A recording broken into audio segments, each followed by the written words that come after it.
Hello again, my name is Kendall Soul, and welcome to A Satanic Perspective. Today I wanted to provide a bit more detail into something that has been touched on in previous videos. I've noticed that many people in the occult community are divided on the exact significance of names. We all know they are important, we just can't all agree on why.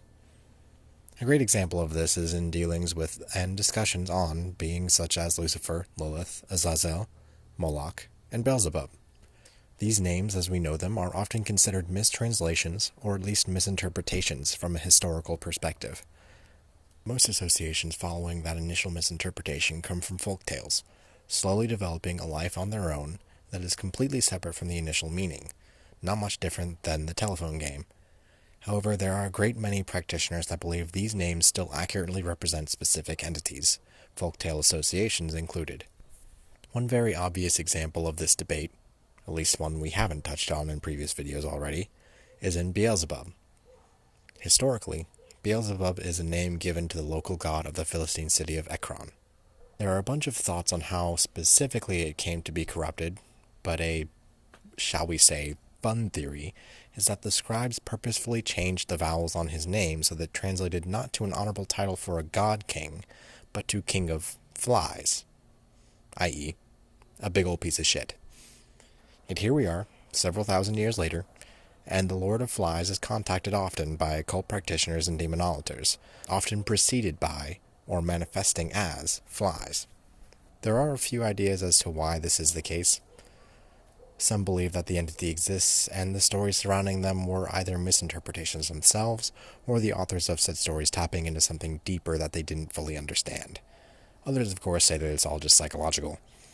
The practitioner is convinced they are contacting Lucifer himself, so the mind believes and creates its own proof. Of course, the psychospiritual realm is the occultist's specialty, so that's not really a refutation. It just brings up a couple other options. It could be that the spirits of Lucifer, Beelzebub, and the others, with this same apparent conflict, are Daemons, or Tulpa, or something similar to that. So maybe they didn't necessarily exist at the time of their initial mentioning, but belief in spiritual practice brought them into their eternal being, either by way of an externalization of the practitioner's own power becoming autonomous, or by something taking up the mantle of the great old gods turned demons and feeding on the ritual, fear, and praise. In which case, terrified Christians are just as much to blame for the power of the devil as the Satanist, if not more. If you are of the mind to seek more metaphysical explanations, it is good to remember that the divine, if that is what we are truly contacting in these rituals, is outside of space and time. Thus, an appropriate theory of their influence and existence in this world is that they have at a certain point, or points, in time broken through to our world and created ripples that extend to the past and the future alike. This means the center point of their encroachment upon our reality is possibly yet to come. But as it approaches, they may more easily be contacted, and their influence over this world may be increased. This could also have occurred because of some savvy practitioners reaching out into the void. Touch something. But those are my thoughts.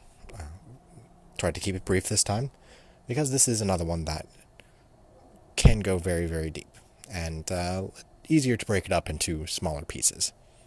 But either way, I hope you found it interesting.